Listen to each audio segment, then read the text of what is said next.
E isso é algo muito sério, colocar as mãos sobre alguém, impor as mãos sobre alguém.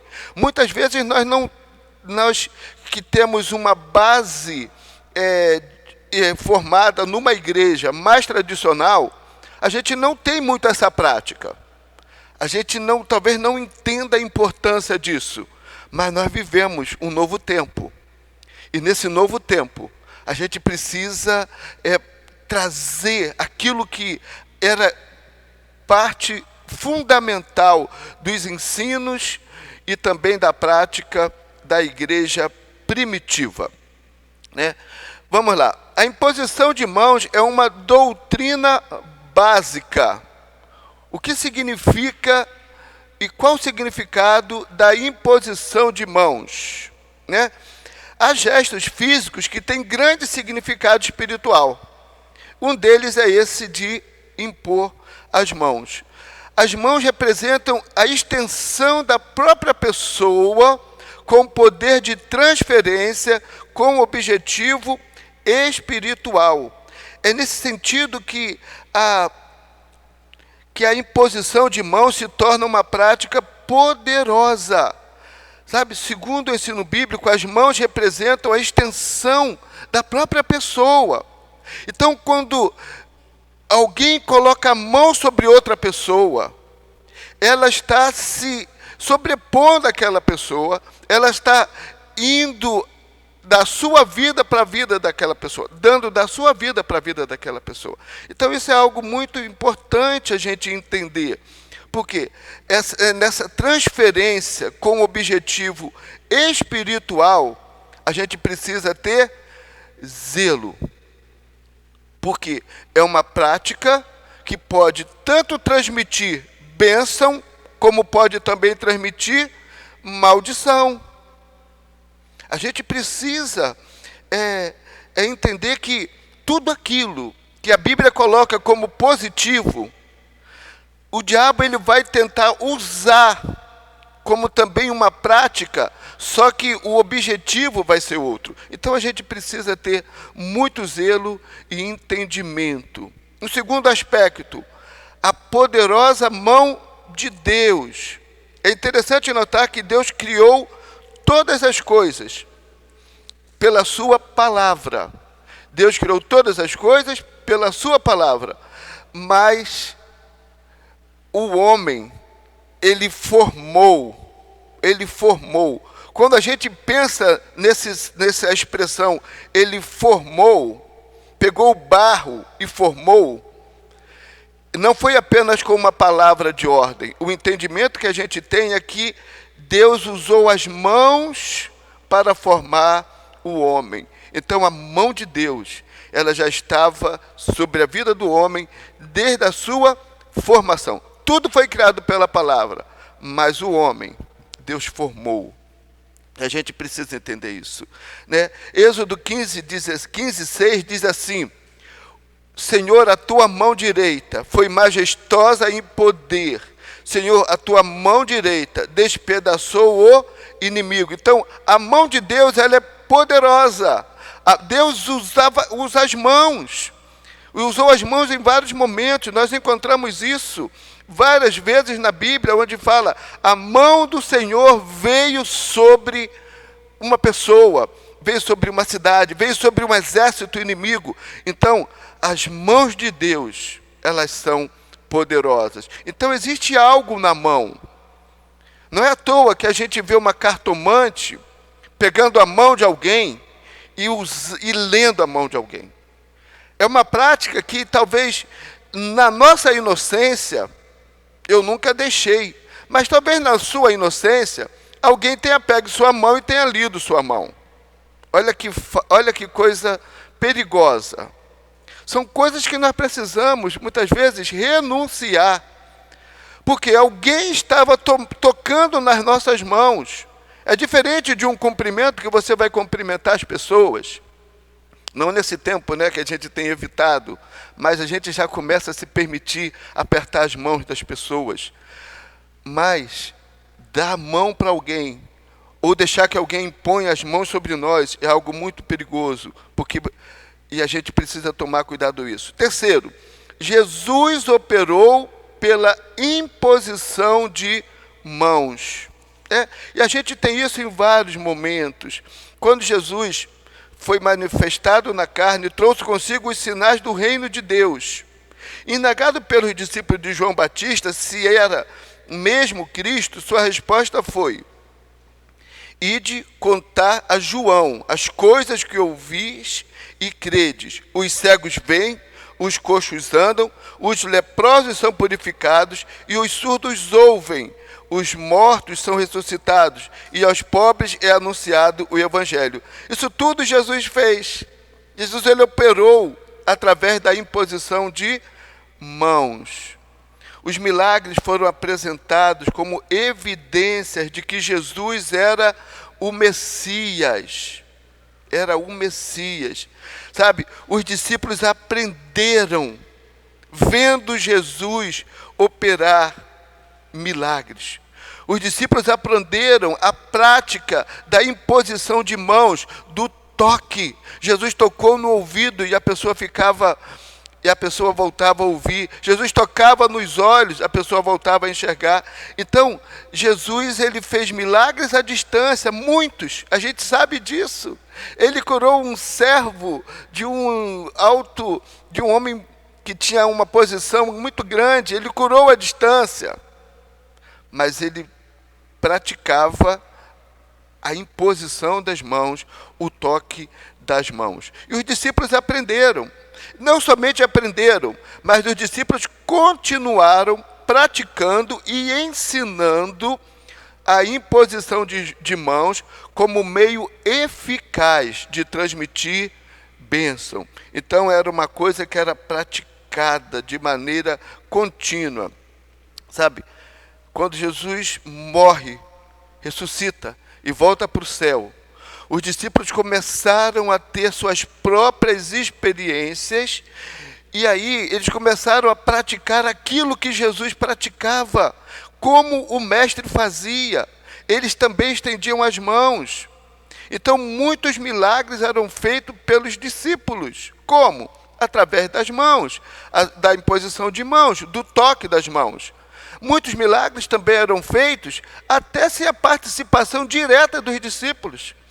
Quando Pedro passava, as pessoas colocavam ali enfermos no caminho para que a sombra de Pedro curasse.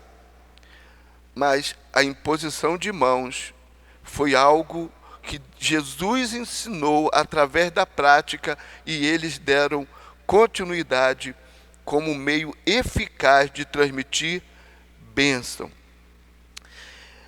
Nossas mãos, a mão de Deus é poderosa e nossas mãos, elas se tornam a extensão das mãos de Deus. Preste atenção nisso, porque há um princípio espiritual liberado quando em fé impomos as mãos sobre alguém.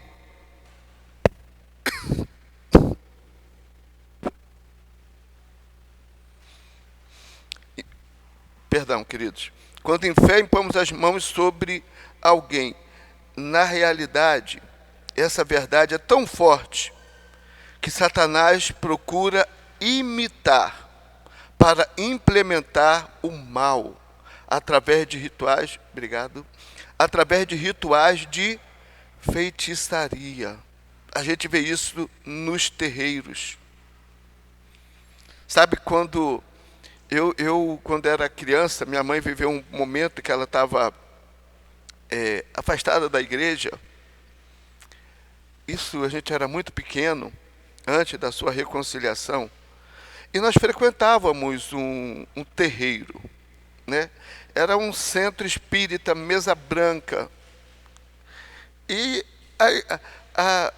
no engano, às vezes a pessoa vinha e dava passe. O que é dar passe?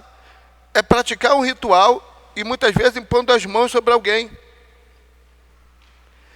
Então, Satanás, ele também imita através de rituais para implementar o quê? O bem, o mal. Ainda que haja o engano, mas é o mal. Então, nós não podemos permitir que qualquer pessoa coloque as mãos sobre nós. pessoas que não têm compromisso com Deus, ou pessoas mal intencionadas, ou aquelas que servem deliberadamente ao diabo. A gente precisa ter uma visão mais espiritual, do mundo espiritual, do reino espiritual, porque pena que nem todos assistiram ou participaram dos cultos que a gente teve na quarta do avivamento, falando sobre batalha espiritual. Só existe 2 reinos: reino das trevas e reino da luz. Só existe 2 senhores. Ou você está com um ou está no outro. Então, ou a pessoa pertence a Jesus e está comprometida com Jesus, ou a pessoa, querendo ou não, ela está debaixo do controle de Satanás. E aí você vai deixar que qualquer pessoa imponha as mãos sobre você? A gente precisa tomar cuidado. Lógico que a gente tem que ter algum entendimento com relação à paz, né? Então vamos ver alguns aspectos importantes, uma vez que as nossas mãos, elas são extensão das mãos de Deus. Primeiro, é um ato de transferência de bênção. Essa é a principal intenção, geral ou específica. A gente pode impor diretamente para abençoar.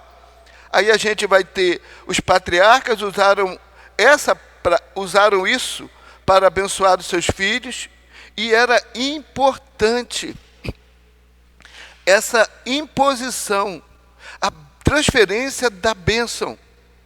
Foi assim com Jacó. Esaú perdeu.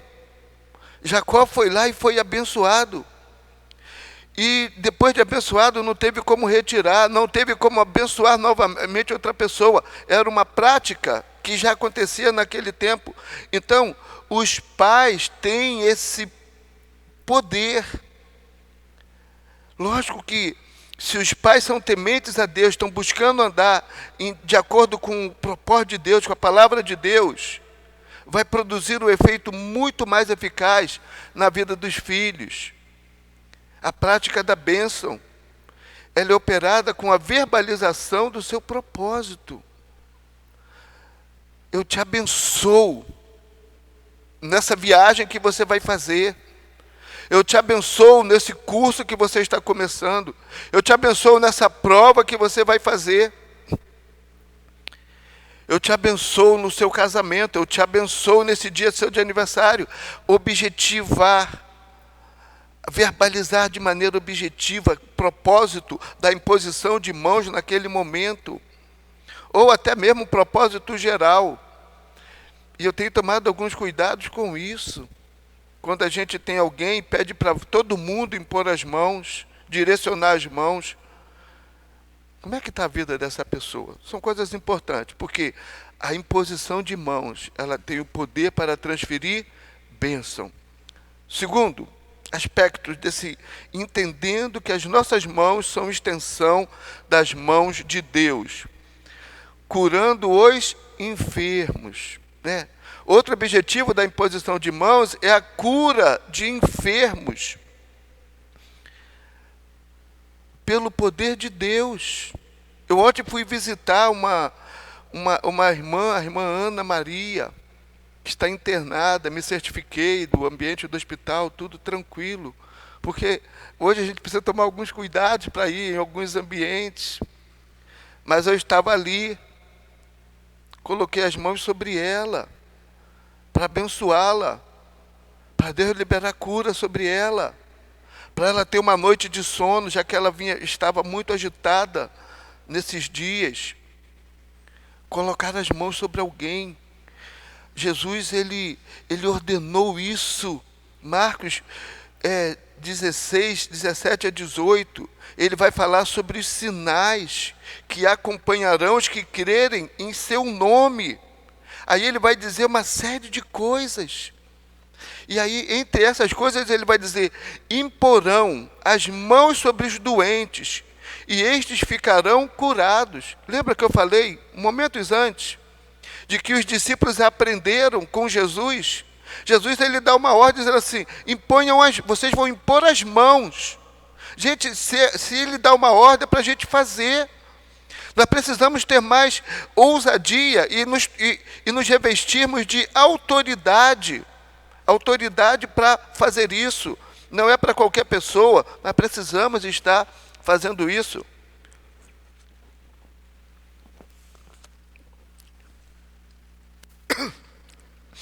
Então, é importante a gente entender. Na carta de Tiago, capítulo 5, 14 e 15, ele vai dizer várias coisas. Ele vai dizer, entre vocês, alguém que está doente, para que estes orem sobre ele e o unjam com óleo em nome do Senhor. É a oração feita com fé. E a oração feita com fé curará o doente. Por que temos tanto medo, às vezes, de fazer isso? Por que muitas vezes nós oramos tão timidamente? Há uma orientação, há um ensino direto de Jesus, há uma prática que a gente observa na igreja, na vida dos discípulos, na igreja primitiva, mas que muitas vezes nós paramos de fazer. Nós oramos, é muito importante orar, é muito importante grupos de oração, é muito importante a gente fazer os pedidos de maneira geral, mas nós precisamos entender que existe um poder quando a gente impõe as mãos, porque nós estamos debaixo de uma palavra bíblica. Então, é importante a gente fazer isso. Uma terceira prática, uma terceira coisa importante, entendendo que a sua mão é a extensão das mãos de Deus. Para liberar sinais e prodígios. Atos 5:2. E muitos sinais e prodígios eram feitos entre o povo pelas mãos dos apóstolos. Mãos, imposição de mãos. Jesus ressuscitou mortos tocando em seus corpos, mesmo no período em que não podia tocar, era quase que maldição, a lei proibia tocar no defunto. Jesus ia lá e tocava, tocou no caixão daquele menino, não era caixão, era o corpo enrolado por panos, e aquele menino estava sendo levado para ser sepultado, filho único de uma viúva da cidade de Naim. Jesus tocou, e aquele menino ressuscitou. É um canal para a operação de grandes milagres. Sabe, eu acho que está faltando ousadia. A Bíblia fala que no final dos tempos, a fé de muitos esfriará. Isso se a Bíblia fala, a gente pode ter certeza que vai acontecer. O cuidado que a gente tem que ter é para não olhar e falar, isso pode acontecer com o outro, comigo não. Pode ser que alguém enfraqueça na fé, mas eu não. Exatamente você vai enfraquecer sua fé, se você pensar assim. A gente precisa ter humildade e dizer, Senhor, que a minha fé não enfraqueça.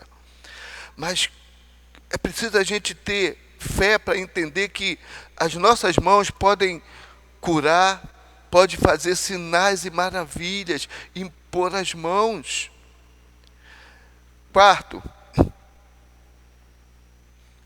nossas mãos para ministrar o batismo no Espírito Santo. Pode acontecer espontaneamente? Pode. É só quando impõe as mãos, quando alguém impõe as mãos? Não. Pentecostes foi assim. Lá em Pentecostes, estavam todos reunidos, ninguém impôs as mãos sobre ninguém ali, e o Espírito Santo veio sobre todos eles que estavam na casa. Todos eles que estavam na casa. Na casa de Cornélio, a mesma coisa, Atos 10. Eles estavam reunidos, e o Espírito Santo veio e os batizou. Mas, na maioria das vezes, acontece através da ministração com imposição de mãos. Atos 8:17. Vamos ler alguns aqui. Atos 8:17. Abra sua Bíblia aí.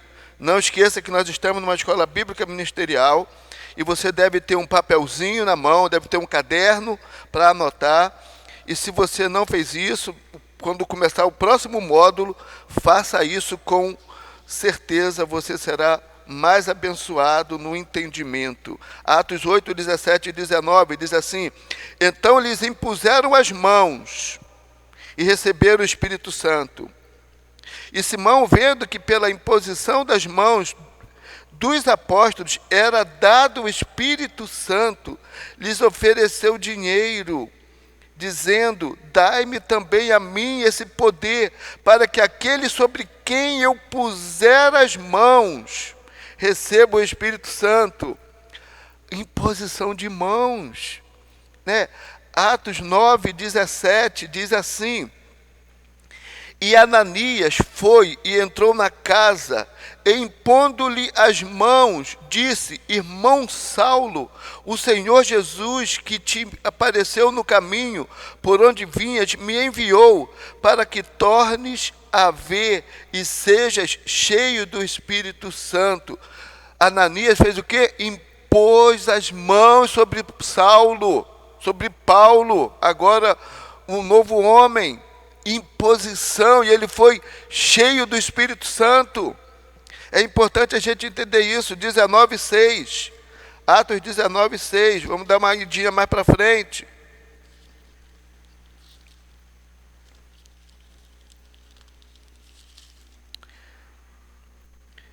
Impondo-lhes Paulo as mãos, veio sobre eles o Espírito Santo, e falavam línguas e profetizavam. Então, era uma prática da igreja primitiva, e os apóstolos, os discípulos, usavam isso para que as pessoas fossem batizadas no Espírito Santo.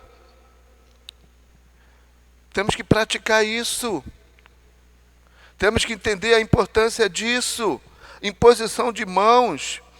Nossas mãos também são extensão das mãos de Deus para transmitir dons espirituais. Timóteo recebeu o dom de evangelista através da imposição de mãos. 1 Timóteo 4,14. Vamos lá. 1 Timóteo 4,14.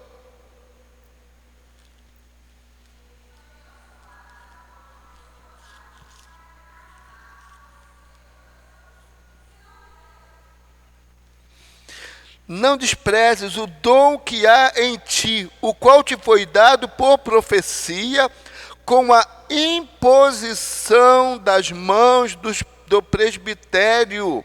Olha o que Paulo está dizendo.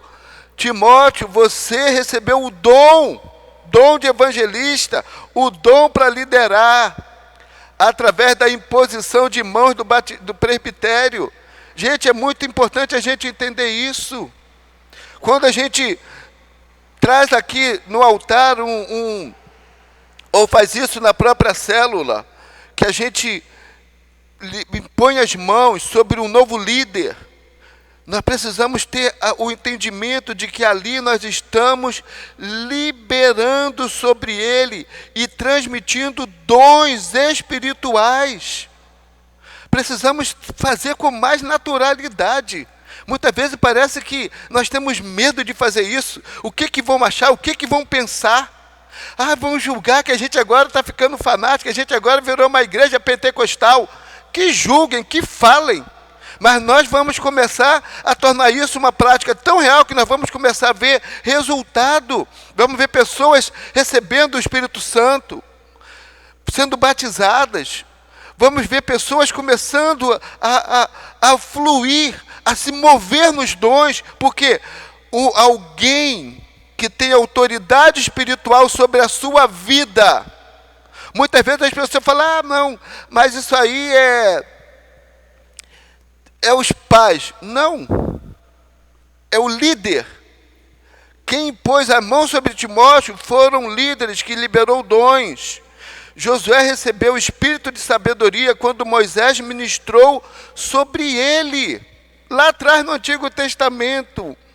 Agora, precisa ser feito debaixo da direção do Espírito Santo, porque não é a pessoa que distribui os dons, ela é direcionada pelo Espírito Santo, que quer distribuir dons para a vida daquela pessoa. E nós somos o quê? O canal. O líder é um canal. O líder, ele está debaixo da direção do Espírito Santo, vai fazer fluir dons sobre a vida daquela pessoa. Então a gente precisa entender isso. Outra coisa importante, nossas mãos estão de Deus, delegando autoridade e separando para ministérios, né? Deve ser ministrado somente quando as pessoas estiverem prontas. Paulo e Barnabé receberam autoridade ao serem ministrados pelo presbitério. Outra coisa importante, deve ser feito por autoridades constituídas por Deus no governo da igreja.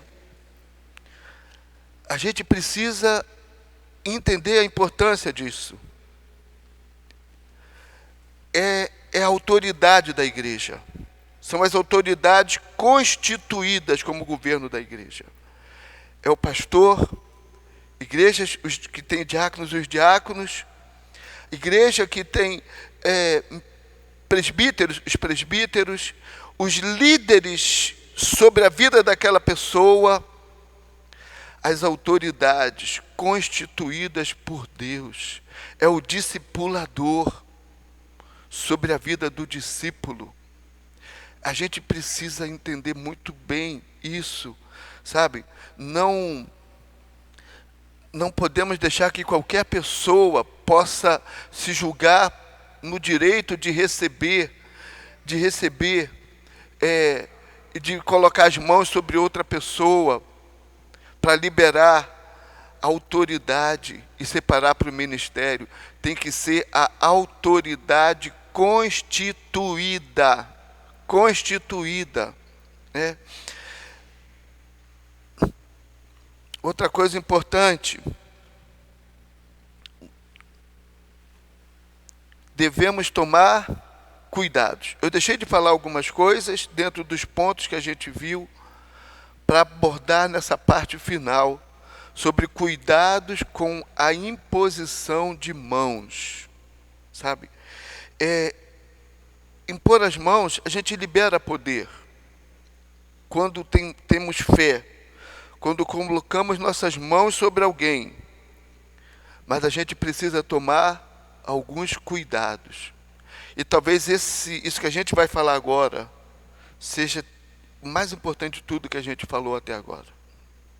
O cuidado com a imposição de mãos. Devemos nos guardar de fontes comprometidas. O que significa isso?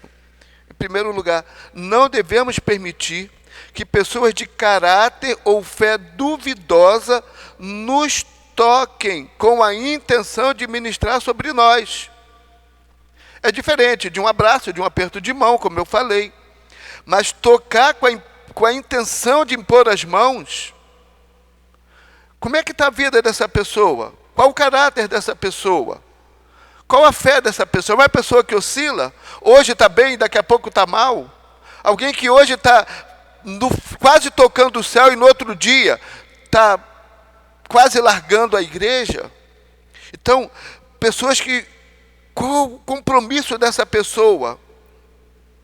Não podemos deixar que pessoas com caráter ou fé duvidosa nos toquem com esse objetivo. Abraço, aperto de mão, toque, mas com o objetivo de impor as mãos para ministrar. Temos que tomar cuidado sobre quem está impondo as mãos sobre a nossa cabeça. Uma outra coisa importante com relação a cuidados com a imposição de mãos: fechar brechas antes de ministrar. Devemos cuidar para que não haja brechas de pecado ou falta de fé em nossa vida. Eu vou impor as mãos sobre alguém, eu vou ministrar sobre alguém. Como é que eu estou? Como é que eu estou para impor as mãos sobre alguém? Imagina que a gente possa estar lidando com alguém endemoniado. Como é que vai ser?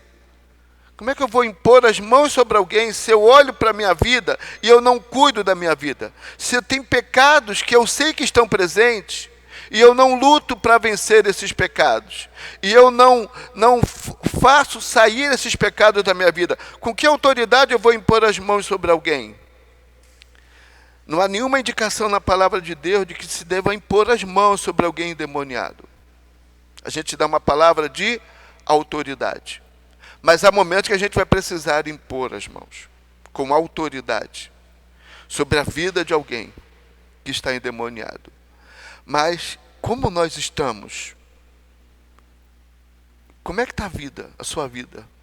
Se você hoje tiver a oportunidade ou tiver a necessidade de impor as mãos sobre alguém, como você se encontra? Pecadores todos nós somos. Não é verdade? Todos nós somos pecadores. A Bíblia vai dizer, se você disser que não tem pecado, você é mentiroso, está se enganando. Está talvez pensando em enganar alguém, mas está se enganando principalmente a você mesmo. Está enganando principalmente a você mesmo. Mas quando a gente sabe de pecados que estão presentes na nossa vida, e a gente sequer esboça o desejo de tirar, de vencer, de deixar, é melhor não ter a intenção de impor as mãos sobre ninguém. Principalmente se essa pessoa estiver endemoniada. Sabe, a gente precisa ter esse cuidado. Sabe por quê? Se tem brechas na minha vida, se tem pecados na minha vida, eu posso estar ali querendo ministrar sobre alguém que está endemoniado. Sabe o que pode acontecer? Pode vir para a minha vida. Pode ir para a sua vida.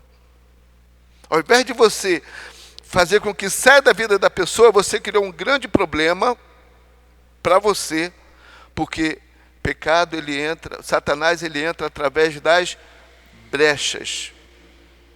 Deus, Jesus Cristo, o Espírito Santo, ele só entra na vida de alguém com permissão. Por isso que a palavra de Deus diz, se hoje ouvirdes, não endureçais o vosso coração. Se você está ouvindo o Espírito Santo falar, não endureça o seu coração. Mas Satanás não, demônios não.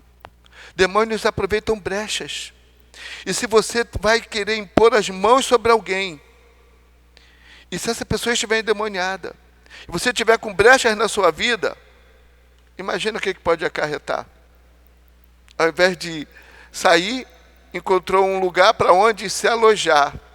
Porque pecado se aloja, Satanás se aloja, demônios se alojam aonde há pecado. Ele gosta de sujeira. Ele gosta de sujeira. Então a gente precisa tomar cuidado com relação a isso. Terceiro cuidado com a imposição de mãos. Ter convicção da vontade de Deus.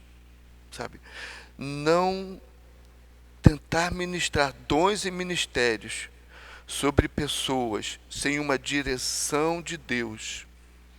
Nossa imposição de mãos nesse sentido deve ser para confirmar a vontade ministerial do Senhor sobre a vida de alguém, sabe? E não determinar de acordo com a nossa vontade. Isso vai abrir caminho para o quarto item, que eu vou falar logo a seguir.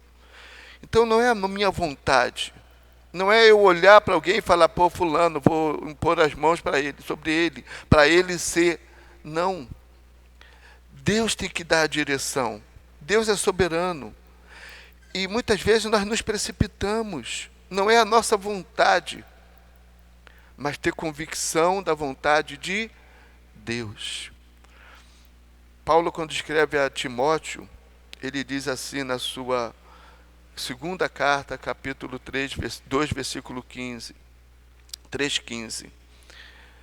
Procura apresentar-se diante de Deus aprovado, como obreiro que não tem de que se envergonhar, que maneja bem a palavra da verdade. Então, como é que a gente vai impor as mãos sobre alguém só porque a gente está querendo?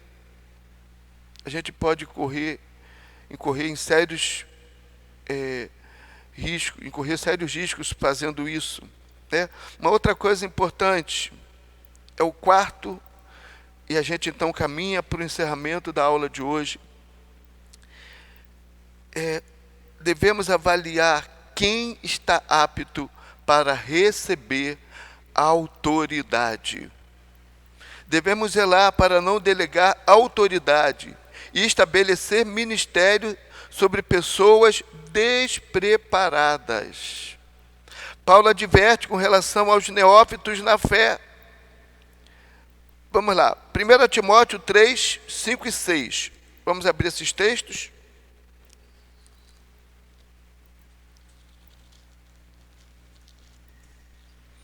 Primeira Timóteo 3, 5 e 6. Paulo diz assim: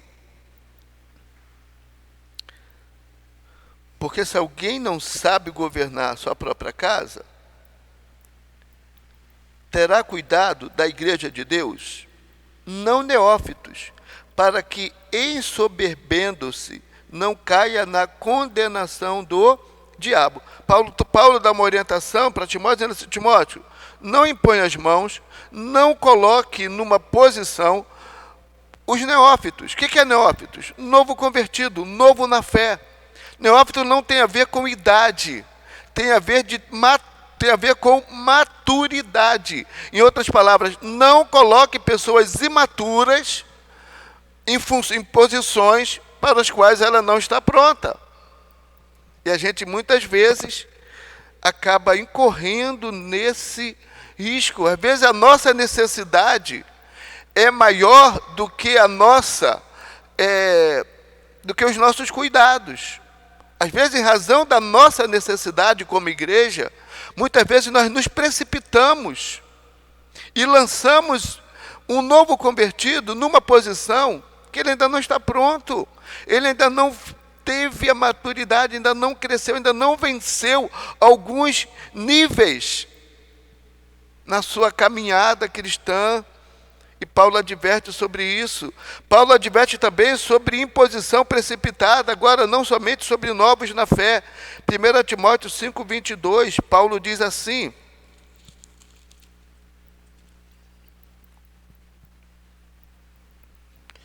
a ninguém imponhas precipitadamente as mãos, nem participe dos pecados alheios, conserva-te a ti mesmo puro. Não imponha precipitadamente. É o cuidado que a gente precisa ter. Quem está apto para receber a autoridade? A pessoa que a gente conheceu ontem, que muitas vezes a gente ainda nem teve conhecimento, ainda não teve o cuidado. A gente ainda não trabalhou com ela algumas questões. E muitas vezes nós nos precipitamos. Mais uma vez eu volto a dizer, muitas vezes a nossa necessidade nos leva a tomar decisões precipitadas. E a gente compromete o reino, a gente compromete a pessoa, que muitas vezes está desejosa de servir, de se envolver. Mas a gente precisa tomar esse cuidado, não impor as mãos de maneira precipitada. Queridos, esse tema, imposição de mãos, a gente vê que ele tem várias direções. Tem a direção da unção, da liberação da bênção. Tem a direção da cura, de uma libertação. Tem a direção das nossas mãos impondo sobre alguém para liberar dons, batismo no Espírito Santo. As nossas mãos sobre alguém pode liberar dons e autoridade. É um tema muito relevante, que eu realmente nunca tinha estudado nada sobre isso. A gente ouve de maneira soltas, mas assim, direcionado numa escola bíblica, ministerial. É a primeira vez que eu vejo isso sendo tratado como um tema relevante para a igreja. E a gente vai trabalhar isso. É importante, essa lição, Rudimentos da Fé, ela vai ajudar muito.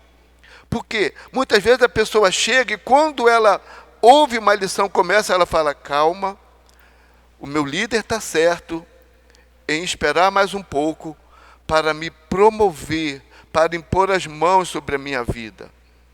A pessoa, ela vai ter a humildade agora de reconhecer que talvez ela ainda tem pouco tempo, porque essa lição, Rudimentos da Fé, ela prepara uma liderança para essa última colheita. E a gente tem pressa em formar líderes. Uma igreja em célula, ela se sustenta principalmente com líderes. Mas nós precisamos passar esse conhecimento logo para quem chega. Rudimentos da Fé não é para quem tem 10 anos de igreja, 15 anos de igreja, 5 anos de igreja, não. É para quem está chegando, que já vai ter esse entendimento. Nós estamos trabalhando com toda a igreja, essa revista 1, Rudimentos da Fé, porque nós queremos alinhar, queremos que todos agora entrem nesse processo. Porque são temas importantes. Nós não queremos mais ouvir na nossa igreja pessoas dizendo assim, e essa igreja isso não é coisa de igreja batista. Querido, isso é coisa de igreja. Tudo que nós lemos e ensinamos nesse módulo 1, desde a primeira lição, são assuntos relevantes. Nós falamos sobre a queda e a promessa. Nós começamos falando sobre a criação do homem e o pecado entrando, e aí o homem sendo afastado da presença de Deus, mas Deus liberando uma promessa de que mandaria o Messias. Aí na lição 2 nós vimos sobre a obra da cruz, onde Cristo, nós aprendemos sobre o sacrifício de Cristo na cruz do Calvário, para perdão dos nossos pecados, o cumprimento da promessa, a restauração do homem, a condição de se relacionar com Deus. No tema 3 nós vimos sobre o novo nascimento e a nova vida. É necessário nascer de novo, e o novo nascimento se dá através do arrependimento, da confissão de pecados. Você já nasceu de novo? E nós vimos isso, você se torna uma nova criatura. As coisas velhas já passaram. Então você agora está vivendo uma novidade de vida. No tema 4 nós vimos sobre o batismo nas águas, ordenança, obediência. Nós vamos ter batismos no último domingo de agosto agora. Vamos ter batismo. E nós queremos, por quê? Porque é necessário, é um ato de obediência. A palavra, Jesus foi batizado. Nós precisamos entender a importância do batismo. E se você ainda não foi batizado nas águas, você precisa ser batizado nas águas. Tema 5, a palavra de Deus, a Bíblia. A Bíblia, a palavra de Deus. Como alguém vai começar uma vida cristã sem aprender sobre a importância da Bíblia? Então, é importante você entender que a Bíblia tem que ser o teu livro de todo dia, e não um livro de final de semana. Como que você vai querer se tornar forte na vida cristã, crescer na vida cristã? É como alguém que se alimenta uma vez por semana. Não vai crescer, não vai crescer. Queria ver você viver, se tornar uma pessoa forte e robusta, ter a saúde em dia, fazendo uma alimentação semanal. Queria ver você fazer isso. Mas com relação à palavra de Deus, nós não entendemos essa importância. Então, item 6, nós vimos sobre a história da Bíblia, fizemos uma viagem de Gênesis a Apocalipse, falando sobre a Bíblia, como isso é importante, conhecer a Bíblia, saber como foi fundado, a história do povo de Israel, a história do nascimento da igreja, a vida de Jesus. Nós fizemos tudo isso na lição 6. Tema 7 foi vida de oração. Vida de oração. A gente precisa entender isso. Não adianta, nós nos equilibramos de cima de duas asas. Palavra de Deus é oração. Se você se dedicar só à palavra de Deus, você vai tombar. Se você se dedicar só à oração, você vai tombar. Mas se você não se dedicar à oração, você também vai tombar. Item 7, o Espírito Santo e sua obra. Nós vimos sobre a obra do Espírito Santo, que é convencer o homem do pecado, da justiça e do juízo. Quem é o Espírito Santo? É uma pessoa que quer se relacionar. O Espírito Santo tem sentimentos. Você pode ter uma vida plena no Espírito Santo, ou você pode extinguir o Espírito Santo de você. O primeiro passo é entristecer. Eu tenho hoje pensado em algumas situações com relação àquela verdade que a gente às vezes afirmava: uma vez salvo, salvo para sempre. Como que o Espírito Santo vai permanecer na vida de alguém se o próprio apóstolo Paulo, ele vai dizer que a gente pode entristecer, que a gente pode extinguir? A gente precisa rever algumas questões. Tem muita gente que não somente tem entristecido o Espírito Santo, mas tem extinguido o Espírito Santo da sua vida, pela maneira como vive. Então a gente lê na Bíblia em vários momentos com relação a avisos. Se Paulo dá avisos, se o próprio Jesus dá avisos, se as cartas dão avisos, se o livro de Apocalipse dá avisos, é porque a gente pode fazer com que o Espírito Santo ele saia da nossa vida. Então a gente precisa ter esse entendimento. E nós vimos na lição anterior o batismo e dons do Espírito Santo. O segundo batismo na visão de alguns, mas é esse momento do revestimento. É quando você recebe, quando você é batizado no Espírito Santo e os dons são liberados sobre você. Importante a gente ter esse entendimento. E fechamos hoje com o tema imposição de mãos. Vamos iniciar na semana que vem, novamente, o módulo 1 e vamos iniciar o módulo 2. O módulo 2, ele vai ser online, mas com pessoas, somente com as pessoas que participaram e que concluíram. Então é importante que você informe. Se você perder uma ou duas, dá tempo. Eu vou liberar para vocês as lições anteriores, mas procure a secretaria, informe, porque é um tempo de crescer. É tempo de crescer. E a gente só pode caminhar junto com quem quer crescer. Infelizmente, a gente fica tentando sempre puxar as pessoas. Mas tem gente que não quer crescer. Infelizmente, em nossas igrejas e aqui na nossa igreja também, tem gente que não quer crescer. Isso traz um prejuízo tremendo ao avanço do reino, quando alguém não quer crescer. E agora nós temos um projeto, nós temos uma estrutura na escola bíblica ministerial que te dá o crescimento. São 6 módulos. E nós vamos ver coisas tremendas mais à frente. Esse é apenas o módulo 1. Vem coisas maiores por aí. A própria palavra e o próprio Jesus nos diz que nós faríamos obras ainda maiores. Nós vamos aprender sobre cura divina, vamos aprender sobre autoridade espiritual, nós vamos aprender sobre cura interior, sobre libertação, sobre tantas coisas nós vamos aprender nas revistas que vêm pela frente. Tá bom? Por isso eu te convido, vem com a gente, não pare nesse módulo 1, convide outras pessoas, passe para alguém que não fez o módulo 1, que dá para fazer ainda, sendo membro ou não da nossa igreja. Eu acho que o importante agora é o reino, e nós vamos tornar isso, estamos investindo em nossos equipamentos, vamos melhorar ainda mais as nossas aulas, tá bom?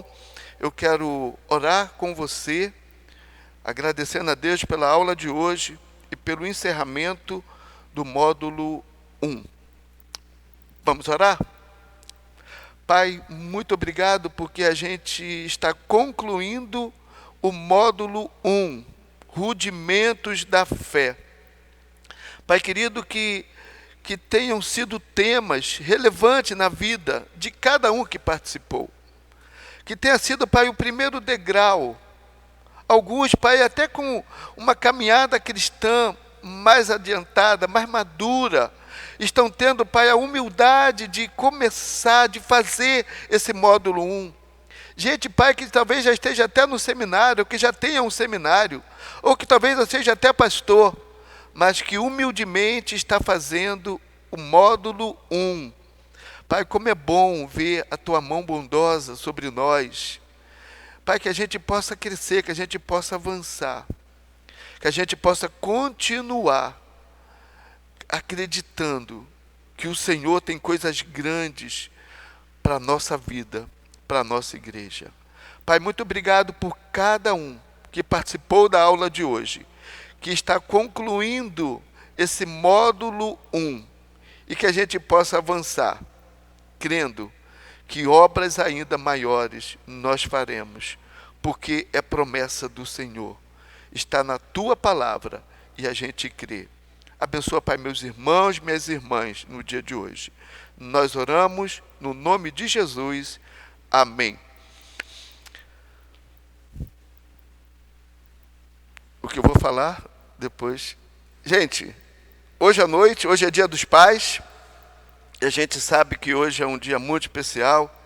Eu cheguei até a pensar em cancelar, mas entendi que a gente precisava concluir, porque a nossa intenção é terminar 3 módulos ainda esse ano. Terminamos o primeiro e temos aí 4 meses e pouco, quase 5 meses, para concluir os outros 2 módulos. E nós vamos concluir os outros 2 módulos, tá bom? Porque esse era o nosso projeto inicial, nosso planejamento inicial de concluir 4 módulos esse ano, mas 4 não vai dar. Nós vamos então concluir 3 módulos esse ano, tá bom? Então, que o Senhor te abençoe e te guarde. Você que é papai, meus parabéns. Transmita o meu abraço também para quem é papai, para o seu tio, para o seu avô, para aquele que é papai nesse momento, tá bom? Lembrando que hoje nós temos 2 momentos de celebração, culto das 17 horas e culto das 19 horas. E se eu fosse você, papai, eu não faltaria, a não ser aqueles papais que fazem parte de um grupo que nós orientamos para, se vier, vai ser bem recebido, mas não vindo, nós vamos entender, porque a gente precisa tomar cuidado, tá? E nós teremos, nos cultos de hoje, uma homenagem para você, papai, que estiver aqui, ou que vai assistir da sua casa, tá? Vai ter um momento muito especial, tá bom? E lembrando, deixa eu ver o que eu tenho que lembrar, quarta-feira, quarta do avivamento, você também deve participar. Culto Kids, às 16 horas, de ontem bombou, já está no nosso canal e você pode assistir o culto de ontem também, tá bom? Queridos, um grande abraço, um beijo no seu coração, e lembrando que hoje nós teremos 2 cultos muito especiais, onde o tema é Mostra-nos o Pai, tá bom? Que o Senhor te abençoe e te guarde.